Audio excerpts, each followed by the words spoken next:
morning, everyone. And give people just a minute here to trickle in, and then I will go over our plans for today and the rest of time until break.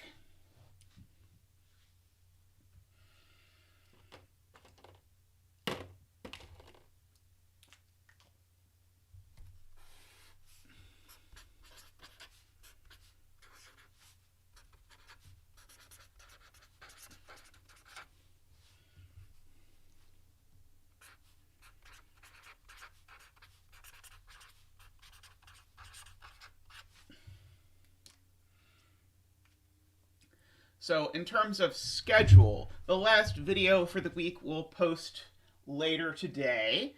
That video, just to tell you what it says, does really two things. So the first thing is I go over sort of a last proof method, which is proof by contradiction, and do a bunch of examples of proof by contradiction.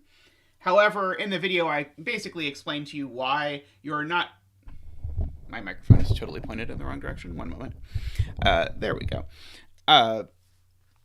But in the video, I also go over why you're probably not too often going to need to use proof by contradiction on questions. So in particular, it's going to come up somewhat rarely on the homework, and it's definitely not going to show up as something that you need to do on the test. It's something you can use if you want. But the thing I really want you to do sort of after today is, in addition to watching that video and sort of going over all the stuff, is I want you to review the stuff that we've talked about in terms of proof so that you feel prepared to answer questions sort of from every possible proof method. And so the homework I've set up is sort of a review of all of the different proof methods.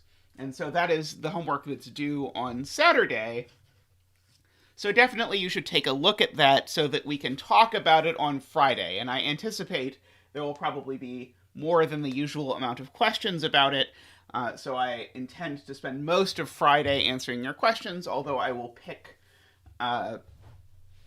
certainly pick some questions to give you to practice as well.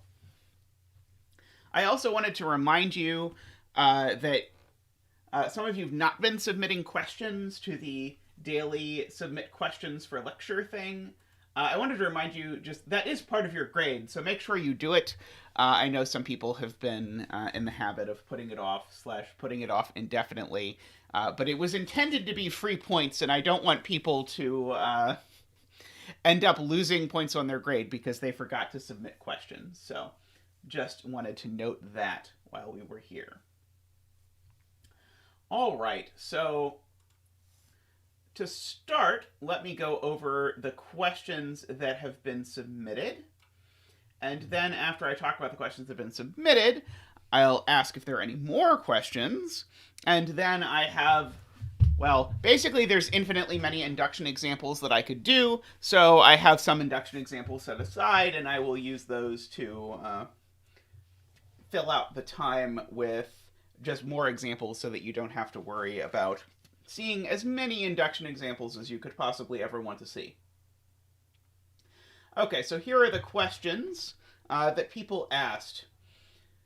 So someone asks, if we're talking about questions like this chessboard problem, how do we even know if the thing is true in the first place or not? And I mean, that's sort of the challenge of all of this is, and that's the challenge of all of this, and that's sort of the point of math in general, is to figure out the answers to these questions. But there's no set way to determine if a particular statement is true or not, which is why there's tons of statements that are relatively benign and simple-looking statements that we still don't know whether they're true or not, some of which people sort of first posed 2,000 years ago and that we're still figuring out. So if you sort of are hoping to get an algorithmic way to decide if some particular question is true or not, you're probably not going to get it outside of a maybe very, very, very narrow set of types of questions. But even provably, there are going to be tons of questions that we can't answer that are pretty simplistic and don't involve anything sort of more complicated than like addition or multiplication or whatever. So something like the chessboard question about whether it's possible to fit 31 dominoes on this chessboard where you've cut off the corners or not, is going to be even very difficult to collect compelling data about, because, of course, the data you can collect is at best, well, I tried to do it and I didn't succeed. So really, sometimes proofs are our only way to actually sort of get at these sorts of truths in the universe.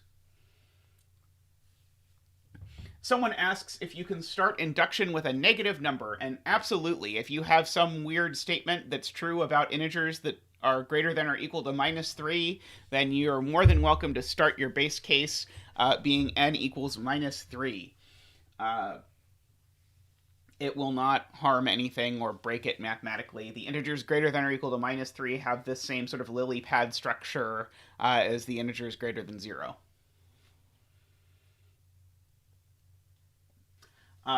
Someone asks, okay, how on earth, if you wanted to do this bent triomino example and you had to type this up in LaTeX, how on earth would that go? And so it is very possible to put pictures in LaTeX. It's actually not so bad as it used to be. It supports now a wide variety of image formats. That said, I am certainly cognizant of how annoying a question will be to typeset in LaTeX if it's going to involve some really complicated string of pictures or something of that sort. You are more than welcome, if you ever want to include pictures or diagrams or something, to hand draw them, take a picture with your phone, crop it, and then put it in the LaTeX document. That is a perfectly acceptable way. But by and large, I have avoided questions that involve producing really complicated pictures in LaTeX, as far as questions that appear on the homework or will appear on exams.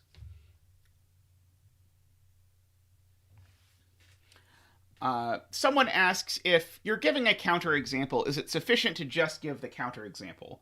And so, at a bare minimum, you definitely have to say, this is false, here's a counterexample, just to be clear that that's what you're doing. Whether the counterexample requires further explanation or not really depends on the complexity of the claim that you're making. If anyone could brainlessly check that the thing you've listed is a counterexample, you probably don't need to say much, if any, more. If there's a reason why it's not obvious that your thing is a counterexample, then you should definitely explain why. So that's sort of a judgment thing, as often happens. Someone asks if induction should be the first thing you try if you're given a statement about all positive integers to prove. And the answer is probably, with an asterisk, that maybe you see something else that makes you think about it, but it's definitely something that should be very close to the top of your head if you see a statement about all positive integers, that, hey, maybe this is something that should be proven with induction. Now, it may be that you start with induction and immediately see that the inductive step is sort of a hopeless dream, in which case then you can shift to other things. But certainly, for statements of that specific form, then induction is a good sort of first guess as to what's going to have to be done. Someone asks how you know when you're allowed to change the base case or change the way the inductive step is structured in an induction question. And the answer is you're always allowed to do that. Nothing is stopping you from using one of these alternative things where you use a different base case or change the structure of the inductive step or any of these sorts of things. You could do that in any problem. It's really a matter of when do you need to do it, and that's something you identify by going over the question and looking through the proof and trying things and figuring it out. Again, it's very rarely going to happen, quote unquote, in real life, that you start writing a proof and then you stop writing when the proof is over. Almost always in any sort of real life thing, you're going to go in a bunch of different directions. A bunch of the directions are going to be utterly fruitless, and then maybe a couple of the directions give you some glimmer of a piece that you eventually fit together, and then you sort of figure out, okay, I can elegantly present this thing, but it's very rare that the actual process is that clean. Usually the process of coming up with a proof is quite messy, and then you tidy it up and present it cleanly, but it's rare that you're going to have come up with it in that fashion. So probably I'm almost never going to start an induction proof by assuming that I'm going to need to use multiple base cases or change the inductive step or whatever. But then it may turn out in the process of doing the proof that, hey, I actually need to modify one of these pieces. So in particular, there's a couple times you might guess that. So if the proof, for example, involves something about Fibonacci numbers, then it's likely, though not certain, that you're going to need to use multiple base cases and a modified inductive step, for example. But a lot of times it's just trial and error until you figure out how to put all the pieces together.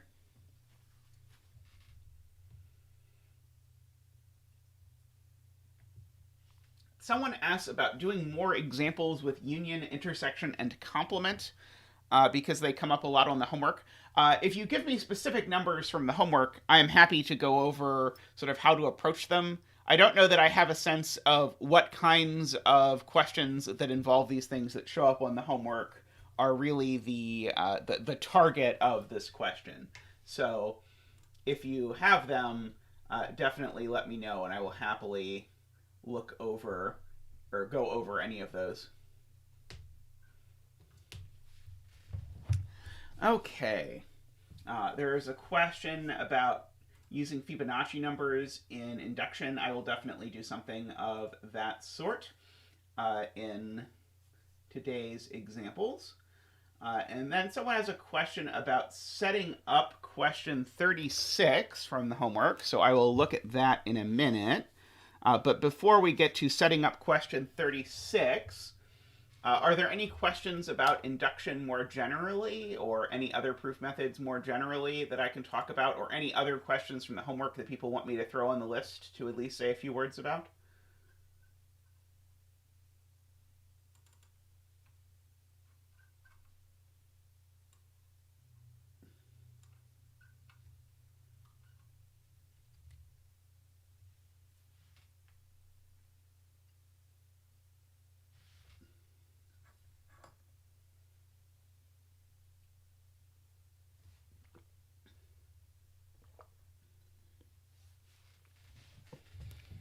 Okay, so let me talk about 36 and setting this up. So 36 is this one. So it's about n squared minus n minus 1 squared plus dot dot dot. And then all the way down to plus or minus 1 squared. And so the claim is that this is n times n plus 1 over 2. Okay, so we want to prove that this is true for n in the positive integers.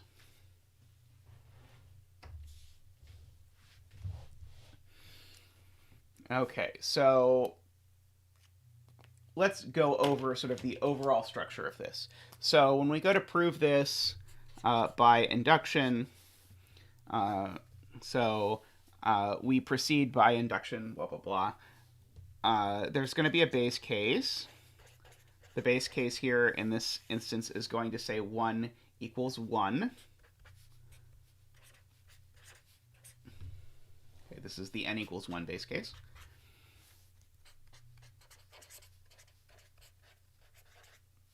Okay, and then so here's the key. What's going to be the inductive step?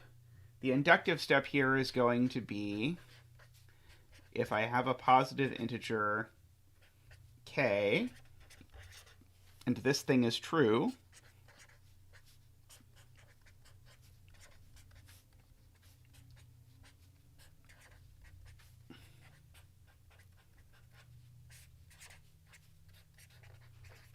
then I want this thing to be true.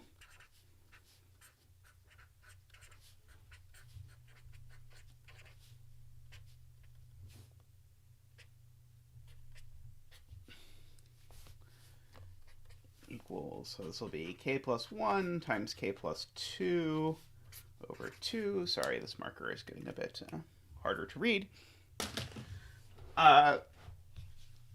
So here is our statement. And actually, if you look closely here, you'll actually realize that this is actually a minus plus. If you're not familiar with this convention, by the way, this is sometimes useful. If you have a plus minus and you have another plus minus, but you know that it's the opposite of the plus minus that you started with, then it will become a minus plus. So why did I switch the signs? So I started with k plus 1, and so when I start with k plus 1 squared, then I'm going to subtract the next one. So the next one happens to be k squared, and then add the next one, which happens to be k minus 1 squared, and so on. So I'm always starting with this being positive, and then I'm switching positive, negative, and so on. And so to answer the question, why did I have to switch all the signs? Well, if I'm starting with a positive, then the next one's going to have to be a negative, which is going to swap all of this around. Okay. So that actually features pretty prominently in how you go about proving this inductive step. Namely, I want to suppose this piece.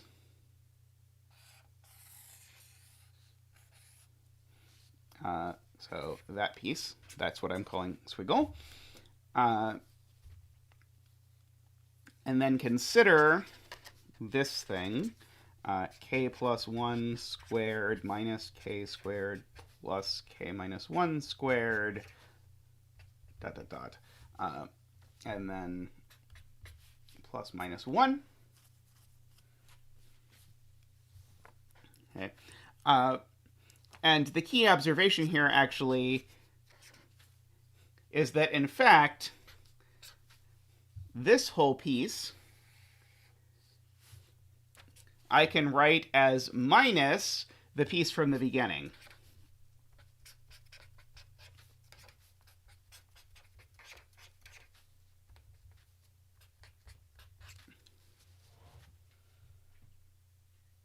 Okay, this is exactly subtracting this piece from the inductive hypothesis.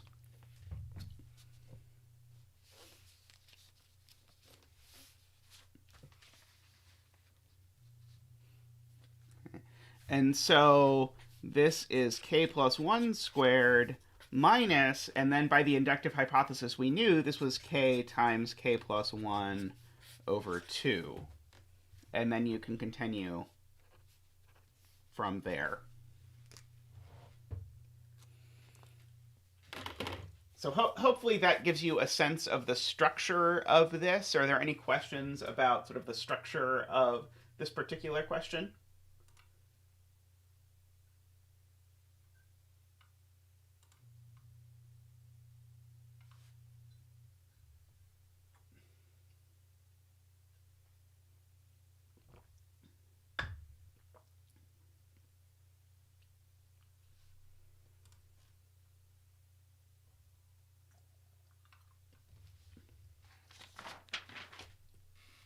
Okay, so let me go ahead and give you a string of examples. So I'll give you a couple of them. Oh, 39A, sure. So 39A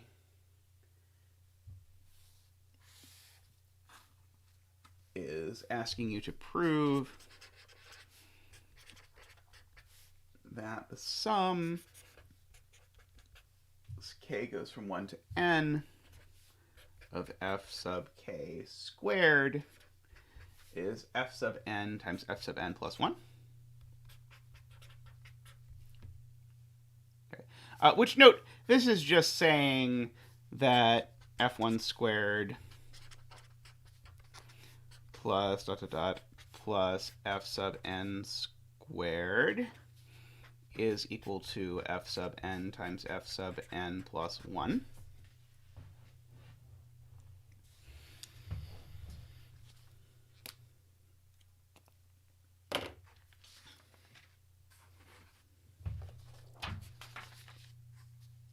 I find it helpful to just like anytime there's a sigma floating around in things to just kick out the sigma and rewrite it without a sigma. It makes it a little easier to keep track of what's going on. Once you're comfortable enough, you don't have to do that, but I think it's useful just to make this look more like other examples and so that you're not also struggling with thinking about what this notation means when you're writing this down. Okay, so here's an instance where there's Fibonacci numbers involved, and so I suspect at first that what's going to turn out to be the case is that I'm probably going to need multiple base cases and a modified inductive step. But let's be optimistic here, and let's try and do it without that. By the way, this is the indexing for this question.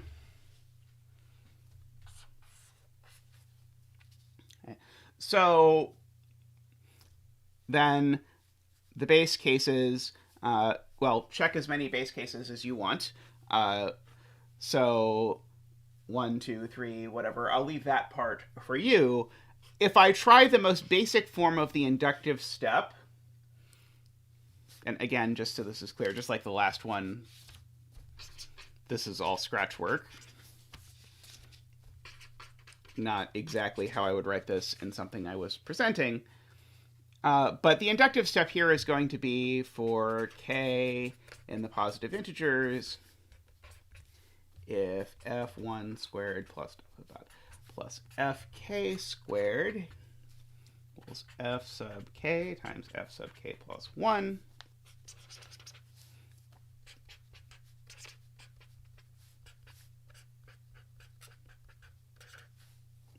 equals f sub k plus 1 times f sub k plus 2. Okay.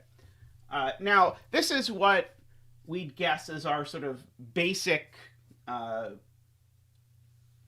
basic inductive our basic inductive step is this form. We're just saying if it's true for k, then it's true for k plus 1. And so we'll see if this is enough or not. But we're going to have to do a little bit of work to see if this actually works or not. Okay, so we'll suppose that all of this works out.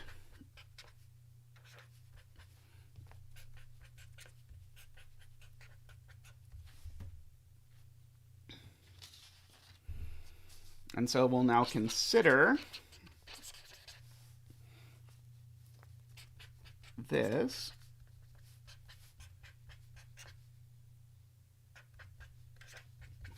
Okay, which, no big surprise, I'm going to rewrite this like this.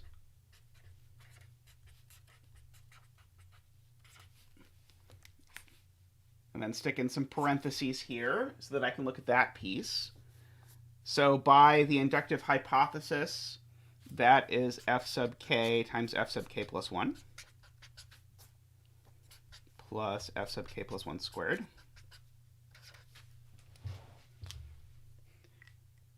And I think it turns out that actually that's plenty. And if you do an algebra step or two from here, then I think you're done.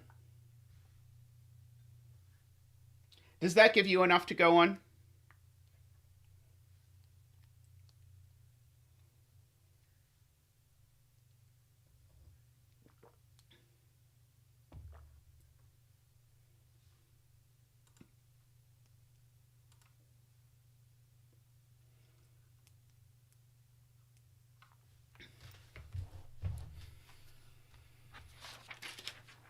Okay, so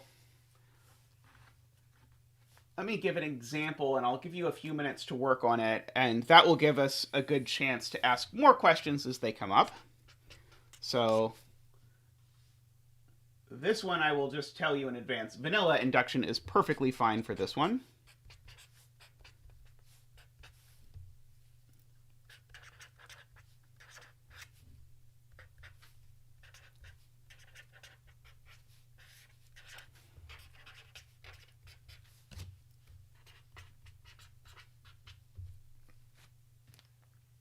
Okay, so I'll give you, we'll say 5 minutes. Try and write up a proof of this statement using induction, and then we'll talk about it together.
Welcome back, everyone. I did remember, by the way, I wanted to mention that if you're enjoying this class and are looking for a class that you could take next semester I'm teaching a new class which is Math 361, which is going to be number theory and cryptography. So, just to give the world's shortest plug for this, number theory sort of began as this very pure mathy, no application, let's just do proofs because we can sort of area of math. But then at the turn of the century, as computers started and all of these sorts of things, it ended up being intimately entwined with intimately entwined, there we go, I can say words, with cryptography. And so it ends up that all of this stuff that was sort of discovered from an eye of being purely for fun's sake actually ends up also being very useful. So this course, the goal at least, it's new, so I haven't taught it before, but the goal is to sort of talk about that synthesis between theory on the one side, but also application. And so particularly if you're interested in algorithms and computers and any of those sorts of things, and particularly if you're curious, how could any of this pure math stuff that we're doing actually have any meaningful impact on the real world? This course seeks to address that. And if you're in this class now, you've already met the prerequisites to take it. So anyway, if that sounds at all interesting to you, I would encourage you to take that course next semester. All right, so let's look at this proof. Okay, so we're definitely going to use induction, so I encourage you to say some sentence to that effect. So I'll say principle of mathematical induction so that I can abbreviate it. And so we need a base case here. The base case here says that 1 is the same thing as 1 times 3 minus 1 over 2. Goody. That's true. And so then the real meat of this is in making sure we write down our inductive step correctly.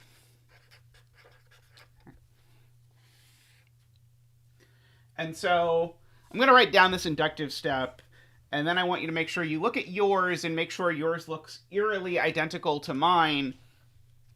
Because before you can really do anything with induction, you have to make sure you're writing down the inductive step correctly. And by and large, my experience is that come the exam on induction, students either are writing down the inductive step correctly and getting all of the induction questions correct, or they've not yet quite figured out how to write down the inductive step, and if you can't write down the inductive step correctly, then you can't really do a proof by induction. So make sure your inductive step looks something like this.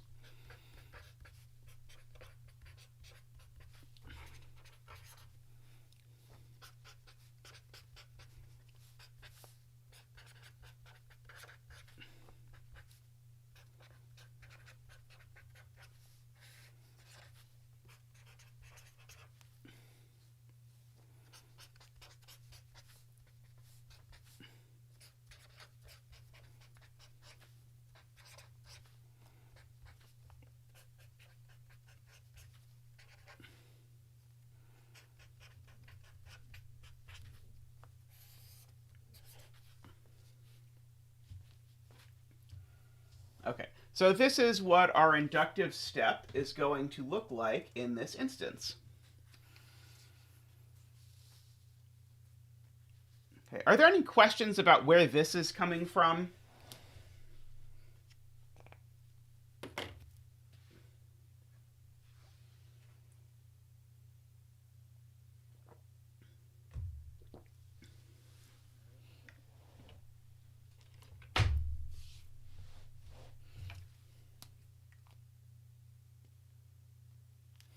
It is perfectly okay and encouraged to simplify when you're writing this. So if you just wrote this as 3k plus 1, and you wrote this as k plus 1 times 3k plus 2, that would be perfectly okay.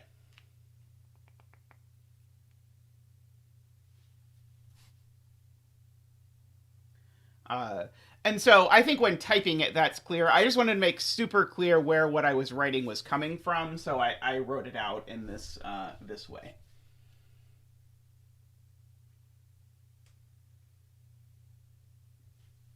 In the second equality, can we have a 3n minus 2?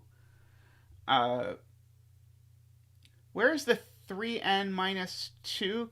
Oh, you mean having a 3k minus 2? Yeah, you can absolutely have written it as...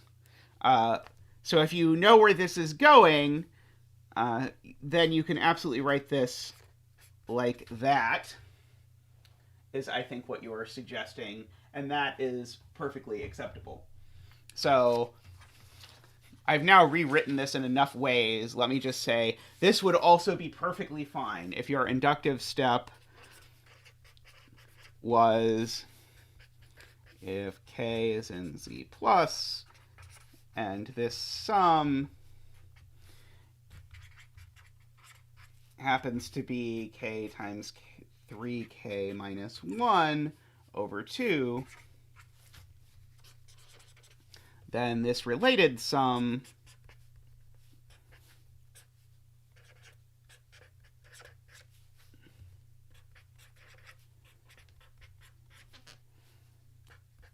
is k plus 1 times 3k plus 2 over 2.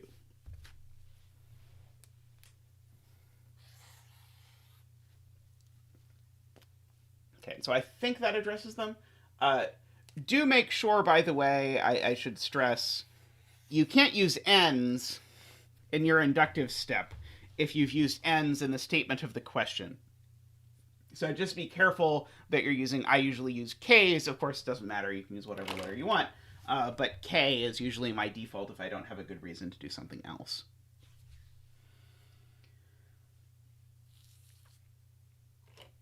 Okay. So now I have to prove this inductive step.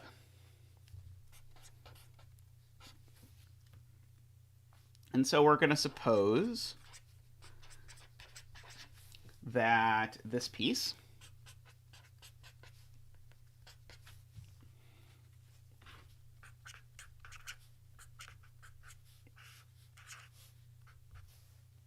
equals... Oh, sorry. Brain short circuit. We're going to suppose that this is equal to k times 3k minus 1 over 2.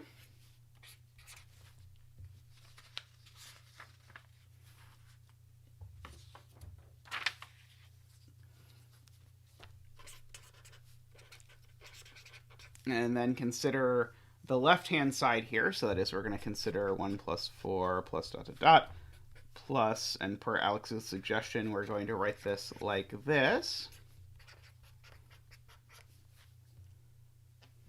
Okay. Now, again, I just want to emphasize, you absolutely cannot write equals k plus 1 times 3k plus 2 over 2. So you cannot write the thing you're trying to prove before you've proven it. You can only pick one side, and then you have to work from that one side to transform it into the other side. Okay. So it's really tempting, because this is how every math question has gone in previous classes, to write the equals k plus 1 times 3k plus 2 over 2 here, but you absolutely cannot do that. So I said just have to write this, and then rewrite this. So this is equal to, because of that, and the inductive hypothesis, 3k minus 1 over 2 plus 3k plus 1.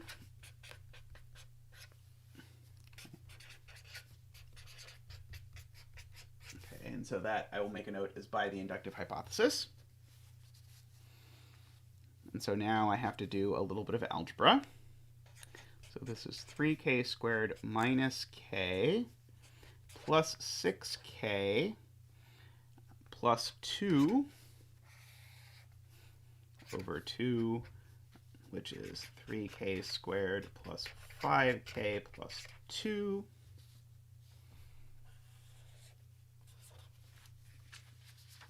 over 2. And then I can factor the numerator here, and so that will factor indeed as 3k plus 2 times k plus 1 over 2. And that is the thing I wanted.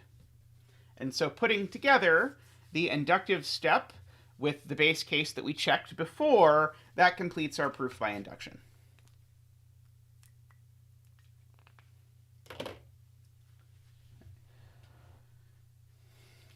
Are there questions about this? I know from experience that usually induction is one of the parts of this course that trips people up the most, so I want to make sure we get sort of all the kinks wringed out of this before the test.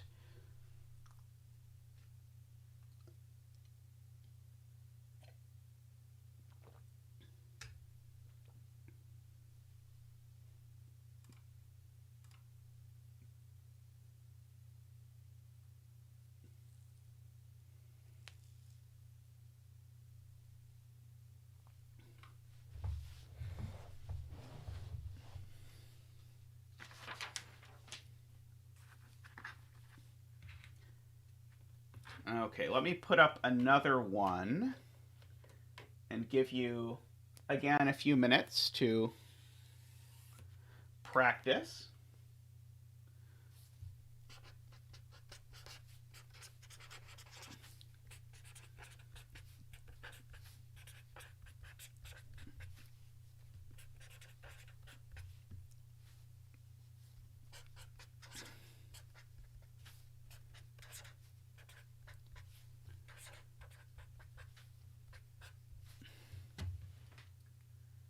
Okay, that is, we're proving that if you sum the powers of 2 up to a particular power of 2, then you get the next power of 2 minus 1. And I'll just make a note, definitely don't use the geometric series formula here, because basically what this amounts to is I'm asking you to prove the geometric series formula. So I will give you a few minutes to look at this, and then we'll talk about it.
Okay, so good question from May about this is this question really starting at 0?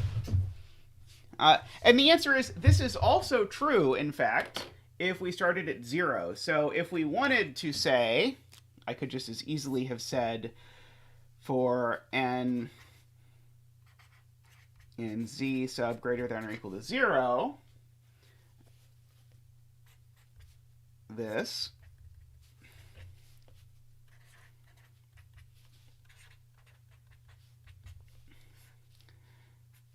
And this would have been just as true. It would have just included one more case. So I don't think this is more true than this. I think they're both equally true. This just includes one more case. So we don't have to start here, but you certainly can. And so if you wrote this version down and you wanted to prove this, you'd want your base case to be n equals 0. All of this, by the way, if you're perplexed as to where this came from, all of this comes from realizing that 1 is in fact 2 to the 0th power.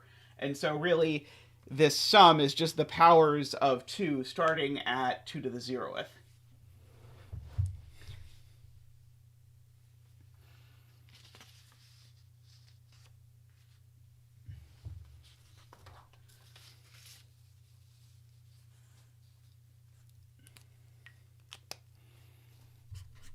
Okay, so when we write down our proof here,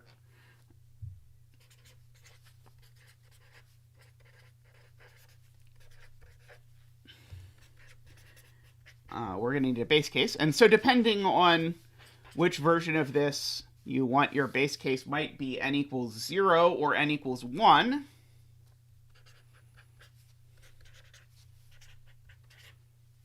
So n equals 0 if you preferred that version.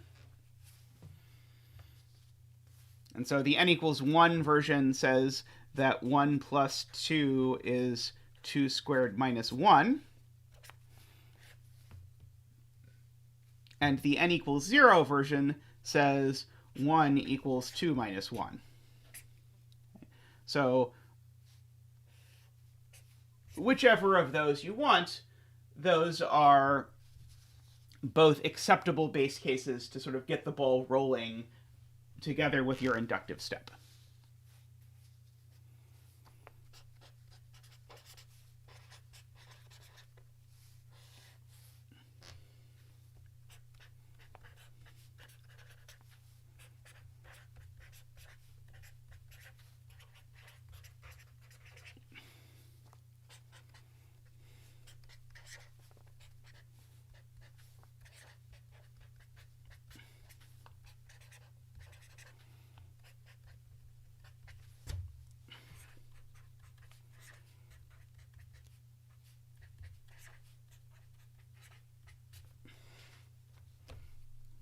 Okay, so there is the thing that we need to prove to finish this proof. There's the inductive step. And I will note, by the way, if you have not done algebra in a while, this is probably the area of the course where there's going to be the most algebra flying around. And so if you haven't thought about rules of exponents and fractions and all of these good things, you'll certainly get to think about them during this section. So that might be part of learning this for you if you haven't thought about this in a bit. Okay, so let's write down our proof of the inductive step.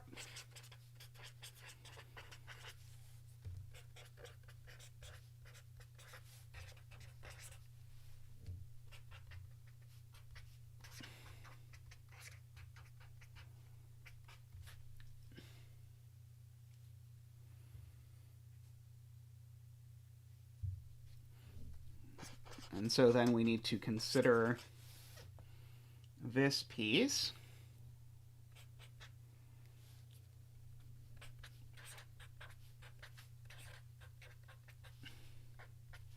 Okay. And so we can grab that because we know what that is by the inductive hypothesis. So that is 2 to the k plus 1 minus 1 plus 2 to the k plus 1.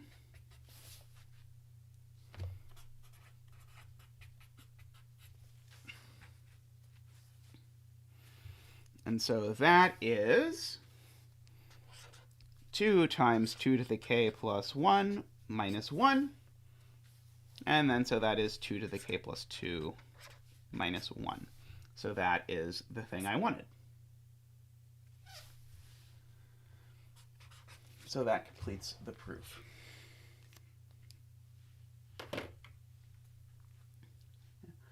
Are there questions about this?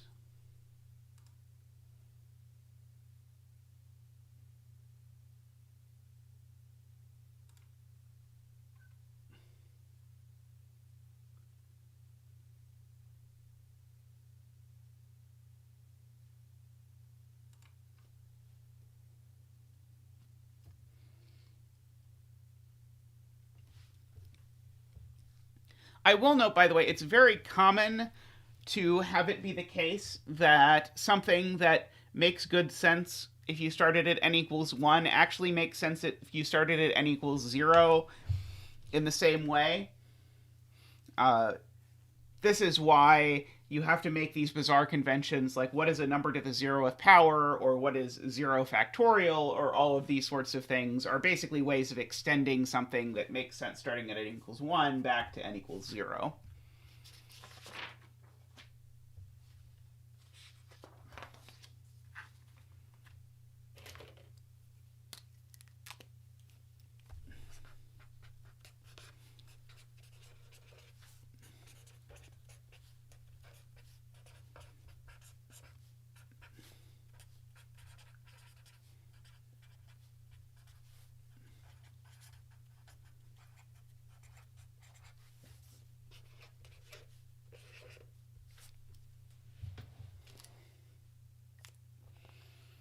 Okay, so here is another one. And I'll tell you in advance before I give you a few minutes to think about this one that there's two sort of natural ways to do this. One of which is to do just a standard induction with the wrinkle that the proof of your inductive step has a proof by cases in it. So that's one method. And the other is to modify your inductive step in base cases so that you can avoid thinking about that proof by cases. And so I'll let you think about this for a bit, and I'll actually talk about both of those ways of approaching this question and how you might think of each and which you might prefer. But I'll give you some time to think about it before then.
All right, welcome back. Let's talk through this question. So when you go to write down a base case here, you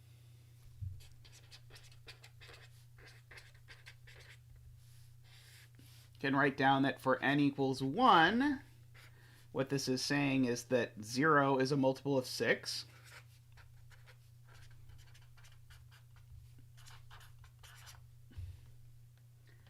And you might, just to convince yourself that it's true, you might also try, say, 2 cubed minus 2 as a multiple of 6. You might also want an extra base case, again, depending on which way you sort of resolve this when you go through this. Okay. Again, this is sort of imagining you're figuring out what's going on here. Okay. So the inductive step, when you go to write it down the first time, you're almost certainly going to write down if k is in z plus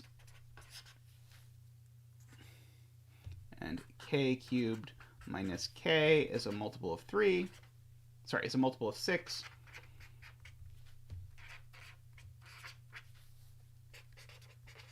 then so is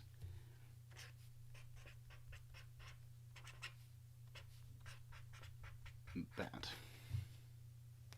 Note here I've sort of freely swapped between saying this is divisible by 6 and saying this is a multiple of 6. Those are just different ways of saying the same thing, so whatever way works for you.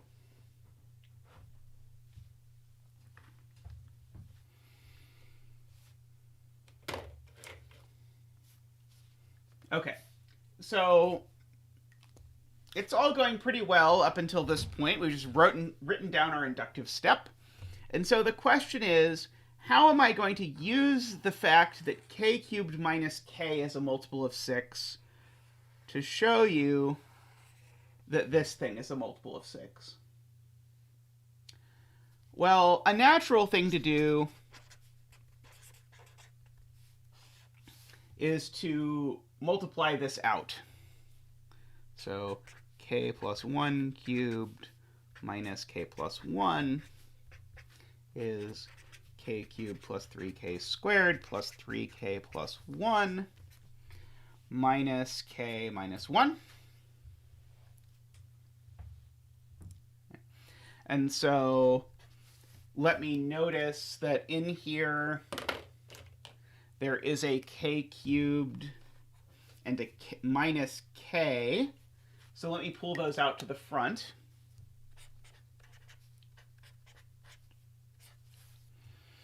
And then what's left over is a plus 3k squared plus 3k. And so this is k cubed minus k plus 3 times k squared plus k.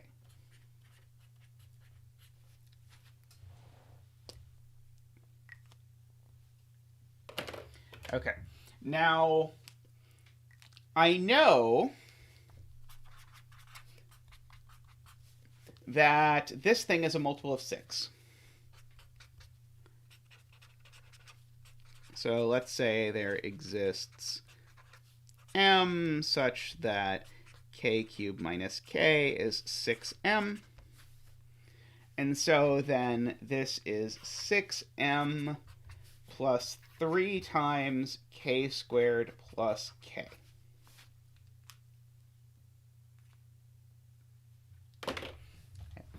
And so what is it I really need to show at this point to finish showing that this thing's a multiple of 6? What thing do I need to know?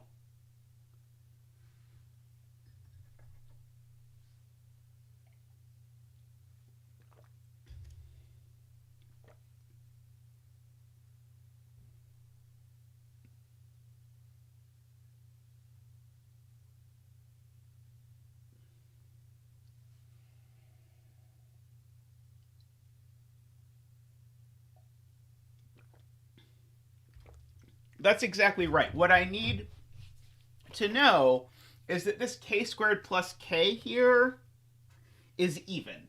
Because if this is even, then that lets me pull a 2 out of it, which then turns this into a 6. That's a 6. I can get all of this and then be done. Okay. So if I want to sort of keep going from here, then what I need to show is that k squared plus k is even.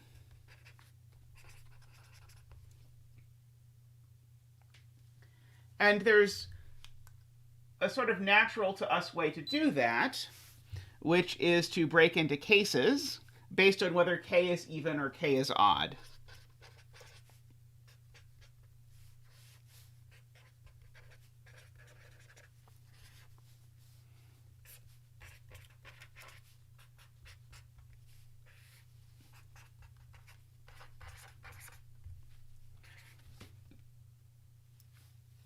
Okay, so I will not write those up because we've written down bajillions of proofs like that.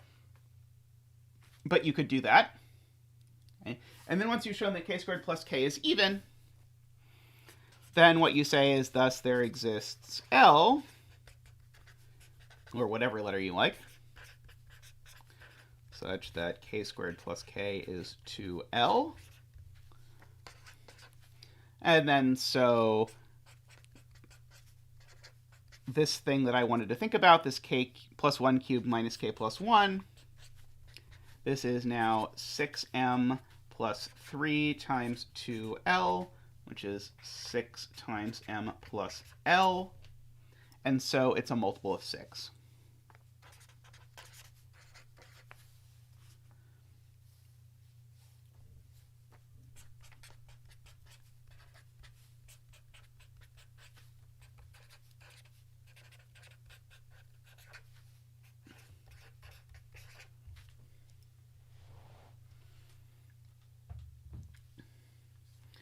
Okay, so that is one way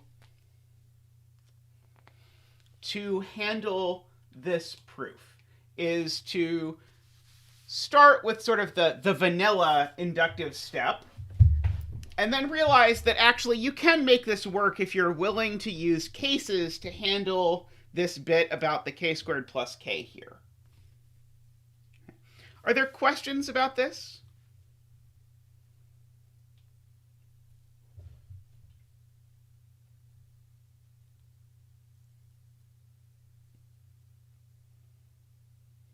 I should again reiterate that you should use the ones from the videos as examples of me writing down exactly what I'd want you to write down in the homework, not the ones in class where I write down squiggles and various other sorts of stuff. So I imagine this is sort of like the thing you write before you type it down when I'm doing stuff in class, just so that I don't spend as much time writing stuff down.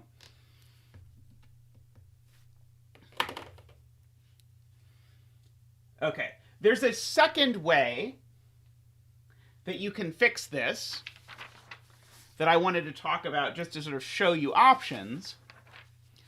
Okay. And here's the second way to fix this.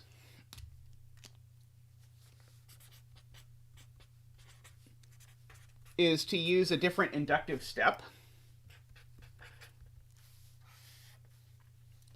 which is to say if k is in z plus and k cubed minus k is a multiple of 6,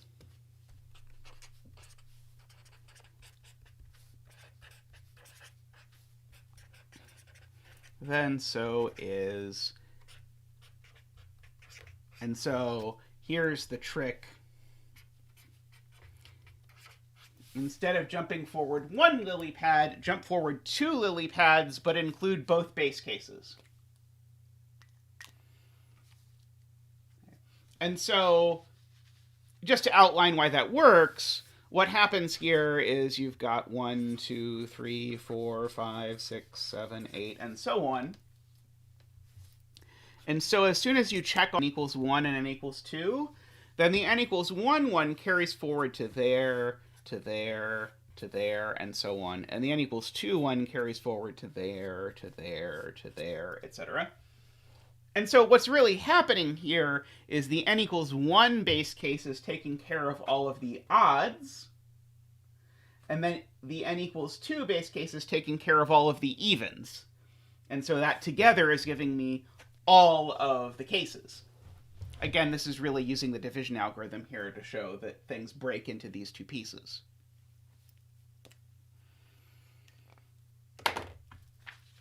Okay, and so what does it look like if I try and prove this inductive step instead?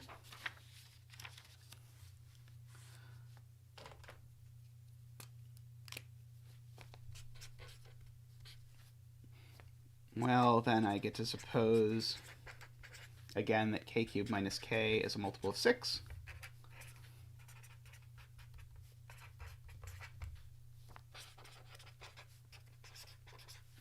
And consider k plus 2 cubed minus k plus 2, which is k cubed plus 6k squared plus 12k plus 8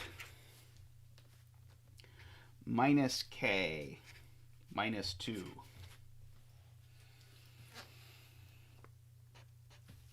Which, again, I'm going to pull the k cubed minus k out to the front there. And then what's left now is plus 6k squared plus 12k plus 6. Okay. And the reason why this gets us around the whole cases thing is now I can just immediately pull a 6 out of this.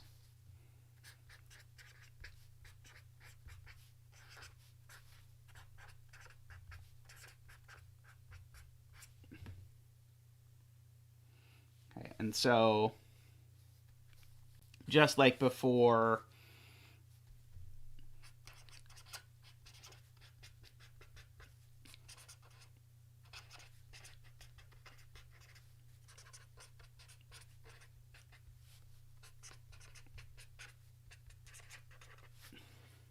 there's definitely an m that makes this k cubed minus k into, 6m.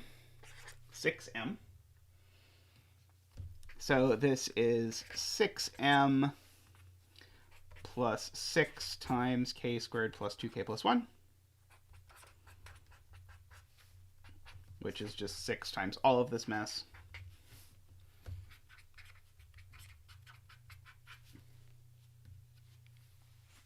And so if L is that,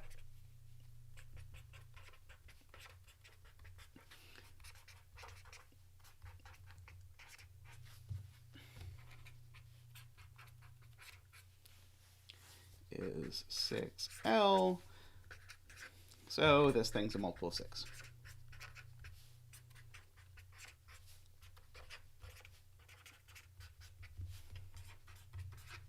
And then we're done.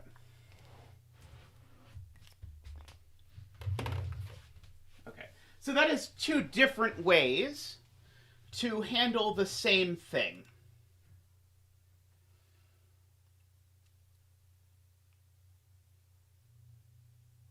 Are there questions about any of those?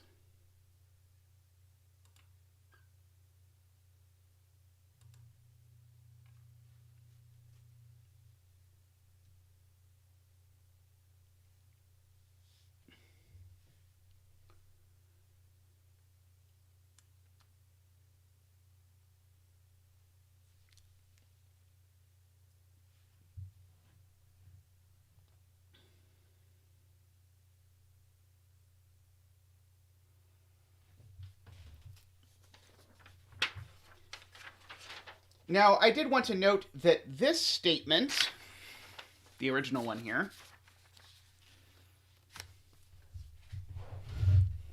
this is actually true not just for all n in z plus, this is actually true for all n in z.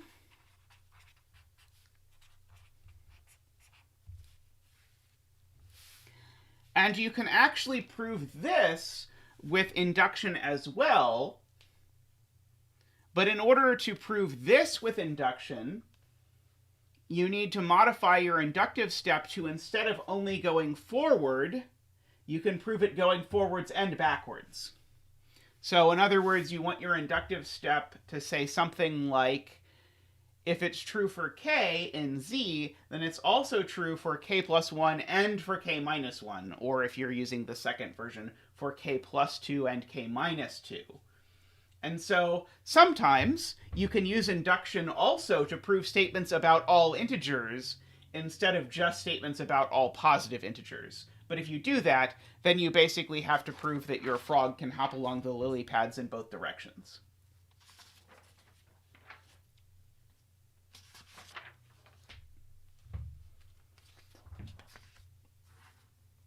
Okay, questions about any of this induction stuff so far?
What base cases do you need to show for the last one? So, Rose, you mean what base cases do you need to show if you want to show it for all integers instead of for all positive integers?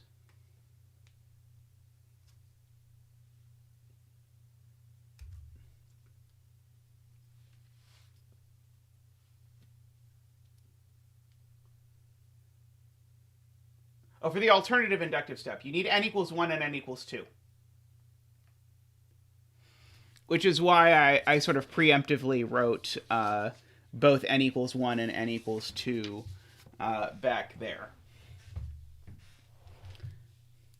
Whenever you do an inductive step where instead of leaping forward 1, you're leaping forward by some amount bigger than 1, then you need to have one base case that is in each of the buckets of the division algorithm for dividing by that thing. So in this case, I'm leaping forward 2 at a time, so I need one in each of the division algorithm buckets mod 2, which just happen to be the odds and evens. But if I wanted to leap forward by 3 instead, then I would need to have a multiple of 3, a multiple of 3 plus 1, and a multiple of 3 plus 2.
Okay, so here I'll give you 2 more of these One that will let you practice doing stuff with fractions, just to make sure you remember how fractions work if you have not thought about fractions in a bit.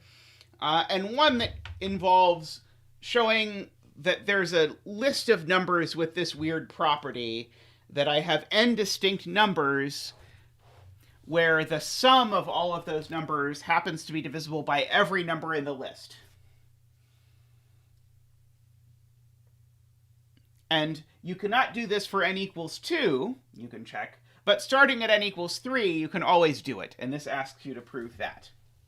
So I'll give you a good chunk of time, let's say 10 minutes, give you plenty of time to grab a coffee or whatever if you want, to look at both of these, and then we can talk about them together.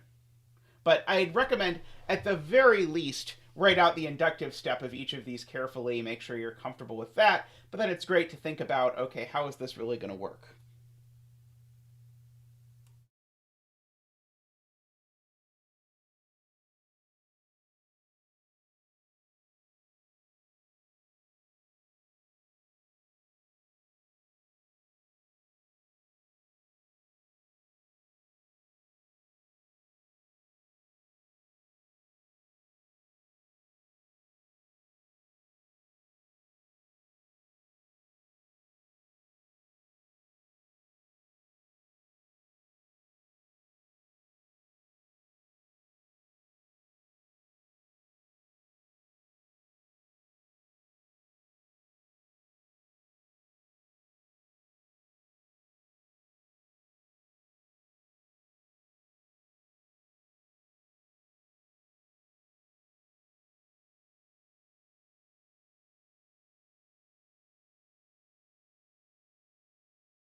Alrighty, welcome back. Let's talk about these.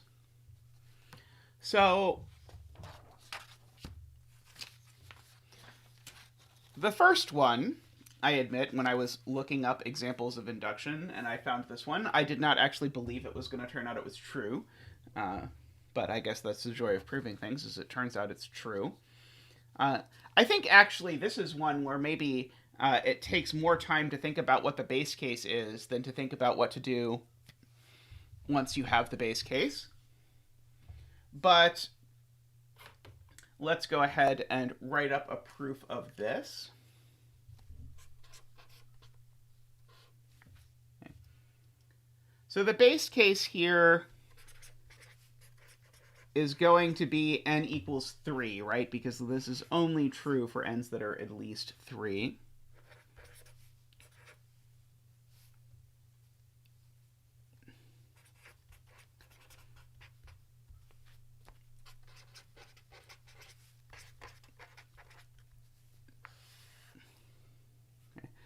So I have to prove for n equals 3 that there exists 3 distinct positive integers whose sum is divisible by all of them. Does anyone have an example of 3 such positive integers for me?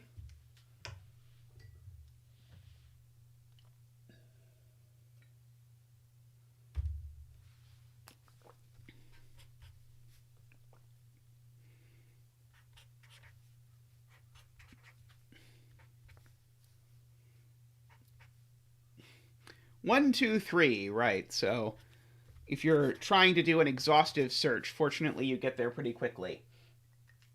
So 1 plus 2 plus 3 is 6. And 6 is definitely divisible by 1, 2, and 3.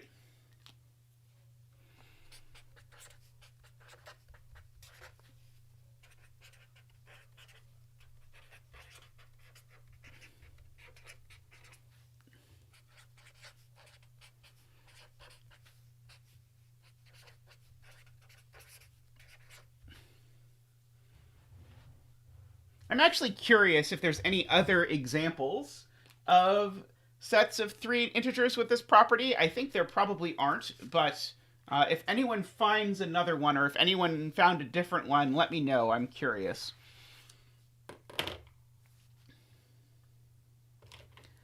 Okay.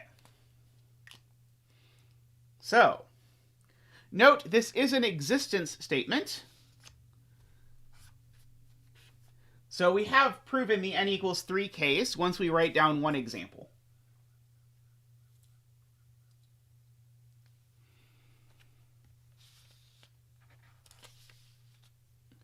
So we now have to write down the inductive step, which says that if there exist k integers, and I'm just going to say with this property so that I don't repeat all of this,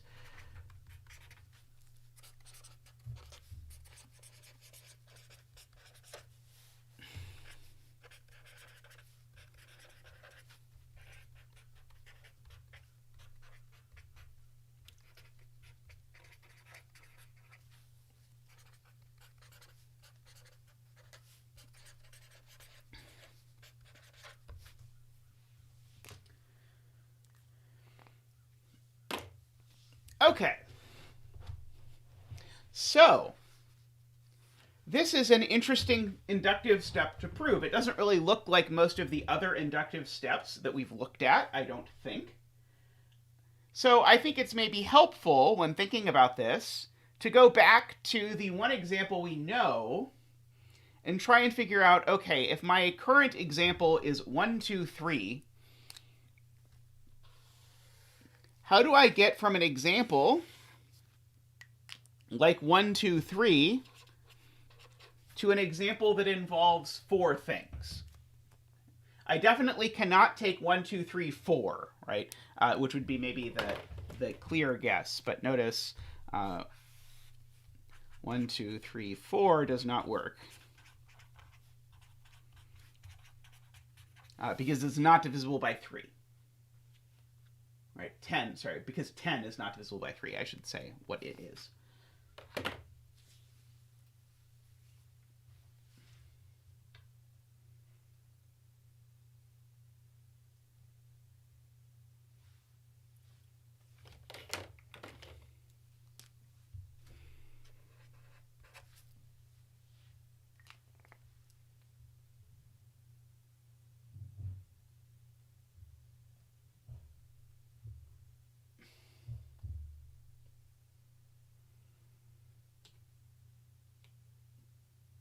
So what I'm asking, again, I'm asking for just 4 integers with this property, that if you add them all together, their sum is divisible by all of them. I'll give you a minute to just dig for one if you have not found one yet.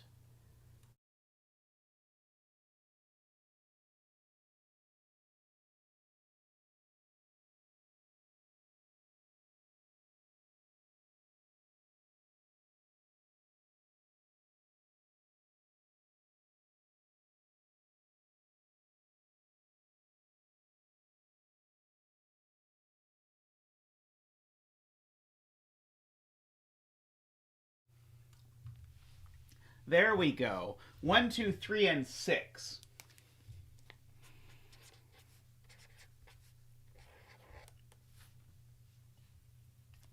Okay. 1 plus 2 plus 3 plus 6 is 12. And 12 is in fact divisible by all of 1, 2, 3, and 6. And 2, 4, 6, 12 will also work. They sum to 24. And they're... Sorry, did they sum to 24? Did I do that wrong? No, they sum to 24, right? And 24 is divisible by all of those. Excellent. Okay, so we've got 2 examples. So I know this is possible. And so the reason why I'm doing this is that, remember that in a proof by induction, I really have to show how I can get from one case to the next. So somehow I have to figure out how can I build on 1, 2, 3 to get an example with 4 things in it. And build on doesn't necessarily mean throw in something else. It could mean do something more complicated. But somehow, in order for this to turn into a proof by induction, ultimately, I have to show how the frog can hop across all the lily pads. So I have to show how to get from one example to another example with a bigger size. Okay. So ultimately, I have to show you how do I get from an example with k integers in it to an example with k plus 1 integers in it. Okay. And I don't think you're going to guess that without playing around with some examples to try and figure out what the pattern is that you're trying to prove. Of course, the examples aren't a proof, but the examples give you an idea as to what it is you're trying to prove.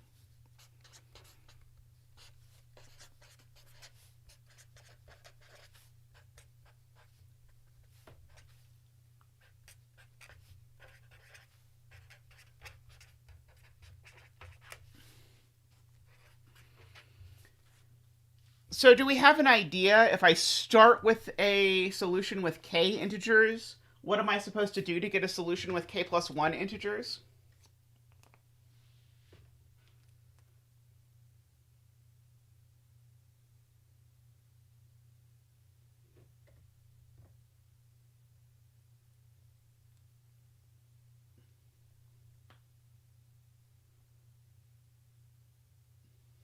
So let's try that. Let's just try adding the total. So if you look here, when we went from 1, 2, 3 to 1, 2, 3, 6, we just threw in a 6. And so you might say, okay, well, if I throw in a 12, will that work? And yeah, it does. And then maybe I can throw in a 24, and does that work? And yes, it does. And so on and so forth.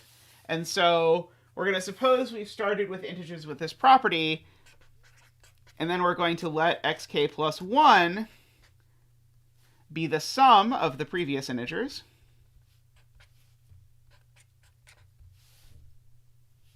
Okay. Okay. And now this list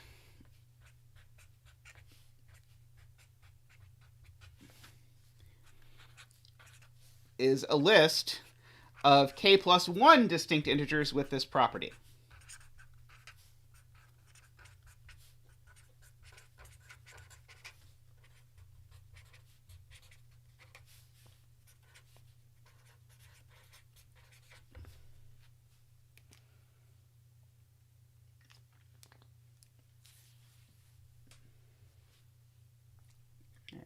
So you might carefully write up a proof of everything this is claiming. So you claim, for example, that these integers are distinct. Well, x sub k plus 1 is definitely larger than all of the previous k integers. So this is definitely distinct from all of these previous ones, and I already knew these k were distinct from each other because that was part of what I assumed. On the other hand, I actually already know that x sub k plus 1 is a multiple of all of x1 through xk, because that's exactly, again, what I assumed. And so then when I go to add all of these together, I actually end up adding... Sorry, let me say that again. When I add up all of these together, I actually get 2 times x sub k plus 1, but then that's visibly divisible by all of x1 through xk and by x sub k plus 1. And so, in fact, actually, once you figure out the pattern and figure out this idea of how you're building on top of previous work, then you get this algorithm that generates this, and you can be pretty convinced that if someone asked you to come up with a set with 10 of these things in it, you could do it. Okay. And this is really the key here, is in figuring out that if I start with such a set, then if I add the sum to the set, by which I mean throw that in as an additional element, then I will have a new set with the same property. And that's the key of the inductive step in this example.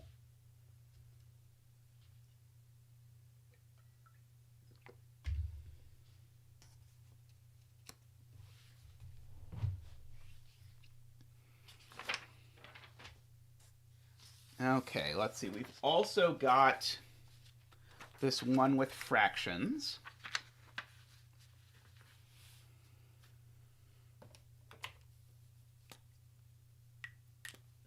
So if we try here for n equals 1, this ends up saying that 1 minus 1/4 is the same thing as... oh, sorry. The base case is not n equals 1. That's the problem.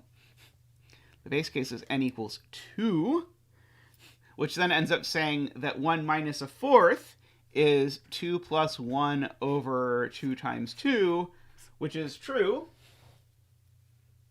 Great, because remember this started at n equals 2, which is why it was bad that I started at n equals 1. And so then our inductive step here is going to be that if... sorry.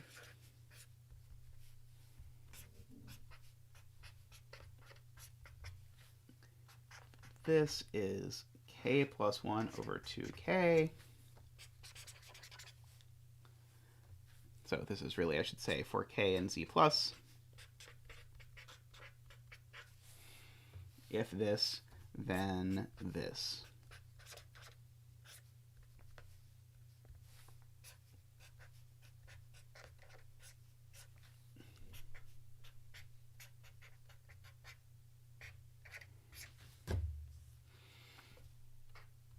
Is supposed to equal k plus 2 over 2k plus 2.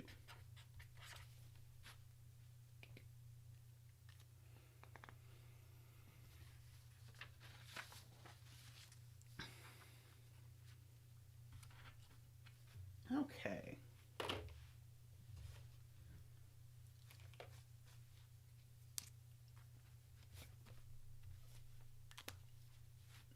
So, let's consider this piece.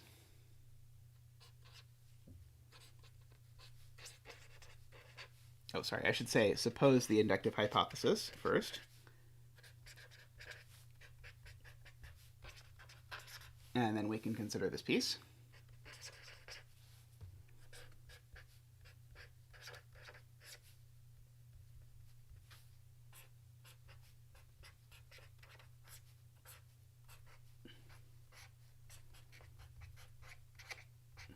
And so these examples that involve products are not so different from the ones that involve sums, but I wanted to at least do one for you. So I can sort of bracket off the piece where I already know the product. So that is k plus 1 over 2k times k squared minus 1 over k squared. Sorry. Times k plus 1 squared minus 1 over k plus 1 squared. Because that's the term that I have left over. Now, right away, I see that I can cancel a k plus 1 with that k plus 1, because I'm multiplying these two fractions across.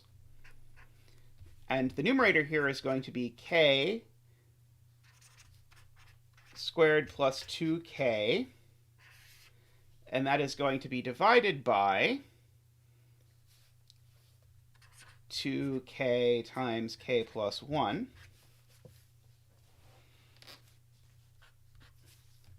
And now, in fact, I can cancel a k out of both. So this is going to be k plus 2 divided by 2 times k plus 1. Okay, and that's the thing I was trying to get to.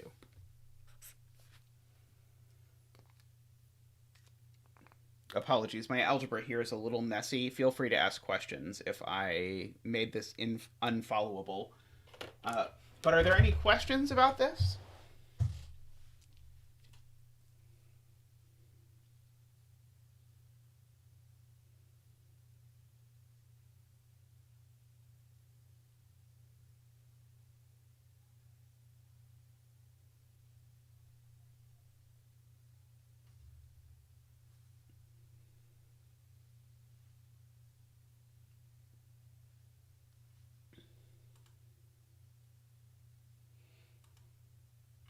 As my last little note for today, I wanted to say I've been reading all of your responses. Oh, sorry, let me answer Rose's question first. How did you get k plus 1 squared minus 1? I put these two over a common denominator. So the common denominator is going to be k plus 1 squared, so this 1 is k plus 1 squared over k plus 1 squared.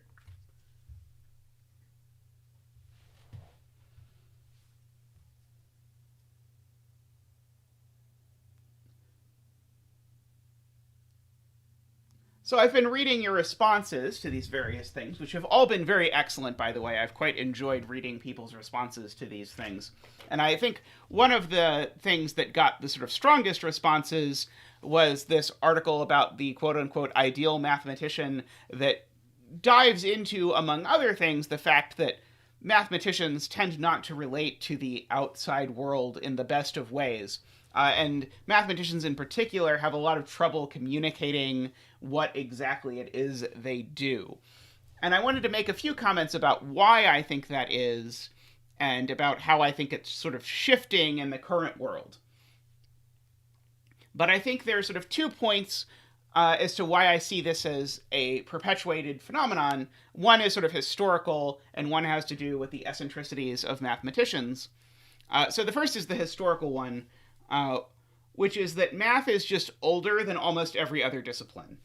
So math and the ideas that we teach in these various courses go back thousands of years. So even in the highest level undergrad courses, it's not uncommon to be teaching things that were known 2,500 years ago. And so that's quite old by comparison to a lot of disciplines. So, for example, I always remember the date for reasons that will be obvious, that The Wealth of Nations, which is sort of the founding textbook to a lot of economics, was published in 1776. And so economics, by comparison, which is the other discipline I have a degree in and have studied, is like 300-ish years old, with maybe a little bit of writing through the 1500s if you go back. But it is way less ancient of a study, and so it takes a lot less to get caught up, and it's a lot easier to communicate to people about sort of like where modern economics is, because there's just less of it. And so one thing I remember being an economics student was, as an economics student, I could read modern day published economics articles without much trouble. Whereas even today, reading published math articles is difficult. And this is a lot of the reason why, is that there's just a lot more machinery in math because it's so old. Same goes for the comparison between math and the sciences. A lot of the sciences are a lot more recent in terms of their development. Like if you think about when Isaac Newton lived and sort of that founding the idea of Newtonian mechanics, which is the thing you're learning about in an intro physics class, that again gives you a lot of an idea of how math compares historically to other disciplines in terms of history. But I think that is maybe the lesser reason. I think maybe the even bigger reason is that mathematicians are sort of pathologically afraid to say things that aren't technically true. And so I think people in other disciplines, and I mean this not disparagingly at all, are very willing to say things that are kind of true or spiritually true or emotionally true or whatever. And so when you read an article about some new science discovery, it's making some sort of analogy where probably by the time you actually read the article, it maybe doesn't have a whole lot to do with the actual new science discovery. But it reads well, and it lets, say, physicists communicate with the everyday world by talking about these subatomic particles or whatever, without having to sort of make sure someone knows everything about the Higgs boson before they go ahead and talk about it. Whereas mathematicians, I think, because of our predilection for proof and this sort of logical statement, are really afraid to say things that are sort of emotionally true or approximately true or intuitive, if there's sort of technical exceptions or requirements or whatever. And I think this is especially apparent if you look at what it is that mathematicians have chosen to cover in an intro calculus sequence. Like, for whatever reason, an intro calculus sequence always seems to cover stuff about limits, even though if you actually think back to like what you did in calculus, you never really used limits for anything. And the reason why you talk about limits is that, well, technically, you use a limit to define the derivative because that's how you calculate the slope of the tangent line. But then it's sort of never really used, and I think you could make a very strong argument that pedagogically calculus classes would be a lot more helpful to students if you just took on faith that the derivative was the slope of the tangent line and went from there rather than feeling the need to nail down all of these little bits and pieces. But this translates even more to sort of the grander scale when you're talking about modern day mathematical research. It's really difficult to communicate the details of modern day mathematical research, but that doesn't mean it's necessarily difficult to talk about the world of mathematics if you adopt a different tone towards it. So one example that I'll probably talk about towards the very end of this course is the Riemann hypothesis, which is the biggest unsolved problem in math at the moment, at least if you ask me. It goes back to Riemann in the 1800s, as the name might suggest. But even stating the Riemann hypothesis and what it actually says is quite difficult, and probably would take more than an hour lecture to just state what it is, even to mathematics students. And so that makes, again, talking about it in technical terms very difficult. But, and here's where I think things are on the upswing, I think we have this very large wave of people who do math videos for YouTube who are trying to be sort of like math proselytizers, who are willing to talk about math, even fairly high-level math, without the sort of rigor and formality, to give people the intuitive understanding and letting people feel like they actually have some sense of what's going on in math today. And so I'm thinking of people, well, the people whose videos I keep putting in the chat, or sorry, not in the chat, in the homework, to sort of let you be familiar with them so that if you like their style, you can pursue them more. So the Mathologer is probably my personal favorite one, but Matt Parker has done a lot. 3 Blue 1 Brown has done a lot. Numberphile has done a lot. The Numberphile videos, I think, especially are popular because they tend to be like 5 minutes long or so. They're very tightly edited.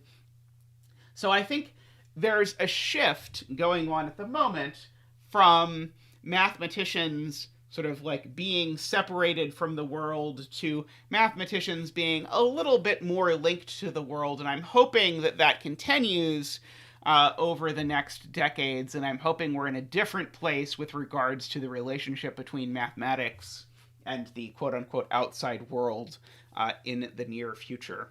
But we shall see. That is just how I see things. But I wanted to at least say that I think, like, what they talk about in The Ideal Mathematician, I think, is an accurate description of the world as it existed when I was a grad student, and I think some of it is shifting. We'll see exactly how much.